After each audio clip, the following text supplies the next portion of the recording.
Just wanted to take a quick video of my sub-irrigated planters. So these are wicking. I've got rainwater comes into there through the hose, and then each of these has a spot in, like so, and a spot out. So right now I've got this structure for all the tomatoes. I've got one tomato and one pepper in most of these. Peppers didn't do too well this year. I think that I'll put them in separate containers next year. Like you can see, this thing just went nowhere. Anyways, next year I'll just put them in their own pots and do a little bit less heirloom on the pepper side as well. Yeah, I've got a whole whack of tomatoes coming in. Some paste ones, some cherry ones, which for these ones actually I'm trying to get them to go sideways a bit more. That's my pile of extra soil. I started with the 6 from last year and added 6 more bins this year. Yeah, that one didn't do anything. Did a little bit of corn that randomly showed up, but mostly beans, and then a whole bunch of more tomatoes. So that's kind of the setup.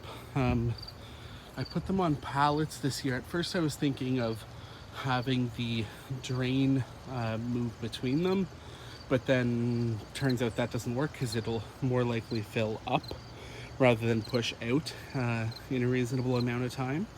So next year, what I think I'll do is I'm gonna have to replace these containers because I had drilled the spots for them to go in between one another. Next year, I'm gonna keep the pallet idea. I may only do one on each pallet, but then have 2 rows. But we'll see, because I like the infrastructure of this system that I literally just keep building it. I've got my twine there that keeps pulling. I've got my extra resources there, wood stakes and bamboo and everything else. But next year I might raise it a little bit higher, like another 2 pallets taller. And then in each bin, which they'll be this size bin, a little bit bigger than those guys, in each of these bins, I will do one tomato that I'll have climb up one side, and then I'll have another tomato, likely a cherry or something like that, which will climb out the side and down. Mostly just because of what I've seen with this. So this is some random cherry tomato. Didn't start it from seed, it came from the store, unlike the rest of my tomatoes. But it was literally just had it. Was given to me. I created one last container and I said, let's not make this go straight up, let's make it go sideways. And I think I can get them to go sideways and downwards, which will optimize the space because, you know, in terms of root space, 2 tomatoes have been succeeding even on the same side. Like there's one, there's the other, they're both decent yields coming in. Same thing here. Anyway, so I anticipate I'll be able to continue to do 2 tomatoes in a planter, but that space-wise, as you can see, they're fighting for space.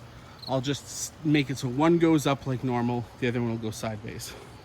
Anyways, yeah, just big shout out. Thank you for showing me sub-irrigated planters, the wicking bed system to begin with. Like right here, this is my septic bed.